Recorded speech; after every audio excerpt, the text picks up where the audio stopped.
We had 10 U.S. sailors cross into Iranian waters, and they were detained. Let me show you some pictures. They were in two boats. The Iranian Navy went and found them, and then they came in and boarded the ship. So there's U.S. soldiers on their knees with their hands on top of their heads. That's an uncomfortable picture to look at if you're an American. We're supposed to be number one, so our soldiers should never, ever be detained. Those were the boats. Then obviously they turned in their weapons, and then they were brought in onto land, obviously, and then given food. Now, a lot of people look at this and go, oh my God, they're being held hostage. No, that's actually how they eat in that part of the world, and they're being given food. And so then there they are again. So now let me show you a video of how this all went down, and then I'll tell you the outrage going on in the country. So again, there they are on their hands and knees. The ship's boarded. Well, it turns out both sides agree. We agree, they agree that we went into Iranian waters where we're not supposed to be. If they came into our waters, I assure you, they would also be detained. Imagine Iranians come onto U.S. waters. At a minimum, they would be detained. So, and then they were fed, kept comfortably, according to John Kerry, who was in constant communication here. Then there's the question, of course, we're going to resolve now of, was there an apology? Does this show weakness? Republicans are, of course, furious about all this. Why did Obama make those guys go off course in the middle of the water? I don't know what he was supposed to do about it. Now, before you get worried, they're already back. The Iranians took them. They were kept overnight for whatever reason, and then immediately handed back to us. There is no actual issue. There's no controversy. In fact, as I'm going to tell you at the end, this is actually a great sign of diplomacy working. It's actually super obvious. But first, let's go to Joe Biden, who's going to begin to make that case. Well, I can tell you that what happened was apparently we had from our military, one of the boats had engine failure, drifted into Iranian waters.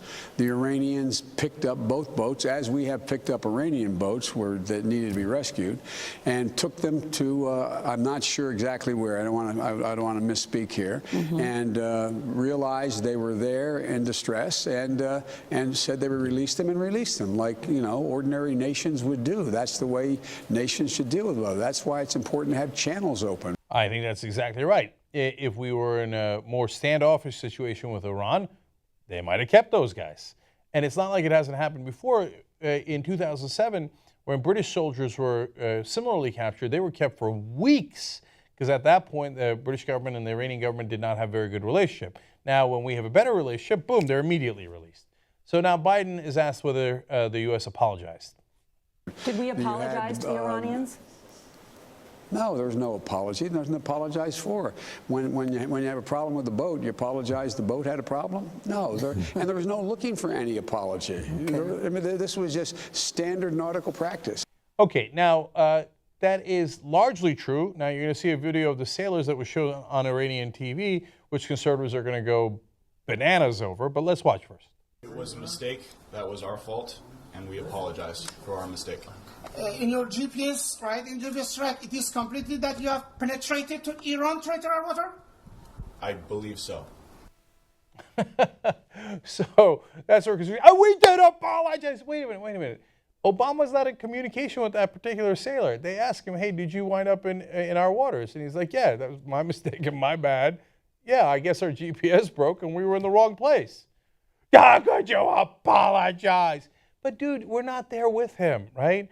He's taken by Iranians. He realizes he's in the wrong place, and he basically says, oh my God, I am totally sorry for that. By the way, it's a perfectly okay thing to say, hey man, I didn't mean to go into your waters, my bad. And we move on, but not with Republicans. No, you're not gonna move on. Instead, here comes Tom Cotton. I don't think the timing of this intercept of our two naval vessels in the Persian Gulf is coincidental. Rarely are matters coincidental when you're dealing with the Ayatollahs in Iran. First off, it's humiliating to Barack Obama and therefore the United States to have American sailors held hostage during his final State of the Union. Second, as you say, the nuclear deal is about to be implemented, maybe as early as this week, in which Iran is going to get over $100 billion to continue its campaign of terror and aggression throughout the region and around the world. This is the Ayatollahs trying to get maximum leverage and inflict maximum humiliation on the United States and on President Obama. Unfortunately, that's been the story we've seen since the nuclear deal was signed in the summer, and it's what we can expect to continue for the next coming months. It won't be the final humiliation. It's just one more sip from this bitter cup that will be offered again and again. It's frustrating to have one side of the political spectrum lie nonstop. And did he get called out on that? No way, right? So two giant lies in there. We're giving Iran hundreds of billions of dollars to do further terrorism. No, we're not. We froze their assets. We work with China, Russia, people who don't often work with us. Sometimes they do, sometimes they don't, but not natural allies. And then Europe, our allies, all of us, and the U.S. put this coalition together to freeze Iranian assets. It's their money.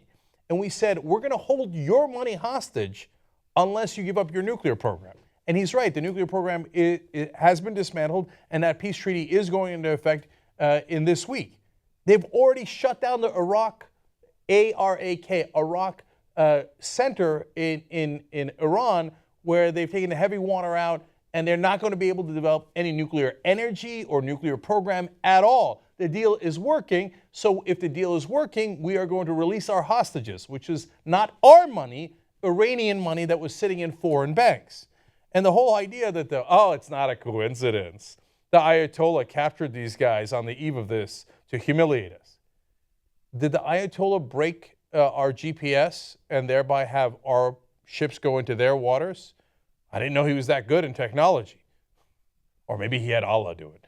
Okay, no, we did that. It was an accident. The guys, they did this. They're not part of any kind of conspiracy. They accidentally went in Iranian waters.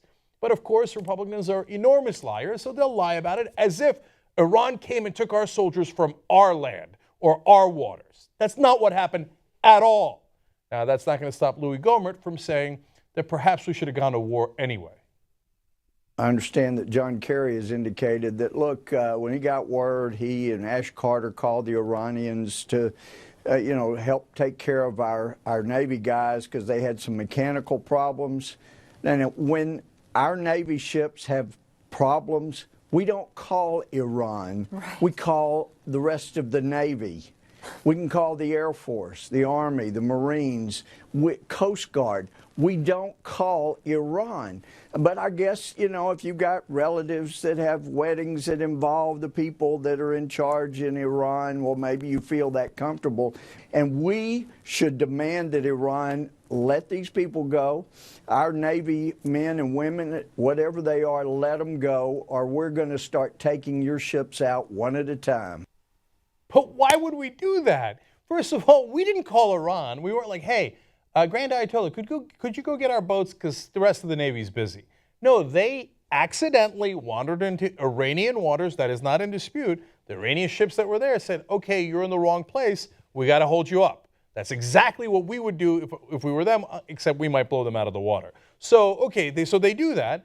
And then Gohmert's idea is don't make a phone call and say, hey, those are our guys. Could you bring them back? Instead, Joe, we're going to sink all your ships. We're going to go to war against you. Yeah.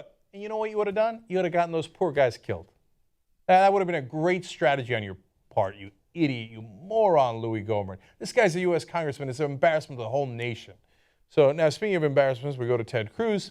He, of course, weighs in and says, this is the latest manifestation of the weakness of Barack Obama, that every bad actor views Obama as a laughingstock. Dude, we were in their waters. We were in their waters. So if anybody comes into our waters, trust me, we take them. We take them. We don't just let them drift in and be like, oh, yeah, Iranians are here. Great, come on in. There's a nice little port for you down in South Beach. Oh, these guys are unbelievable liars. So I'm going to go to one last clip here. John Kerry weighs in on it and says, yeah, I called them and I said, can you give our troops back? And they said, yes. That's called diplomacy working. Nancy Pelosi makes a similar point here. Perception early on, certainly from the right side of the aisle, was This is proof of President Obama's weakness. This is Iran humiliating the United States once again. That's exactly the opposite. This is proof that building a diplomatic relationship with Iran, at least in terms of the nuclear treaty, has served us well in resolving this so quickly. How so? You could look at it and say, they took your sailors, they held them, no respect. You're weak. Well, you know what? If you're here to make their case, but the fact is that they're free. They have been they're back. It happened quickly, and I think the diplomacy involved in the treaty and the fact that the implementation day is imminent all weighed in to make this something that was resolved. Yeah, there's no sanity left in the country anymore. This is not a debate.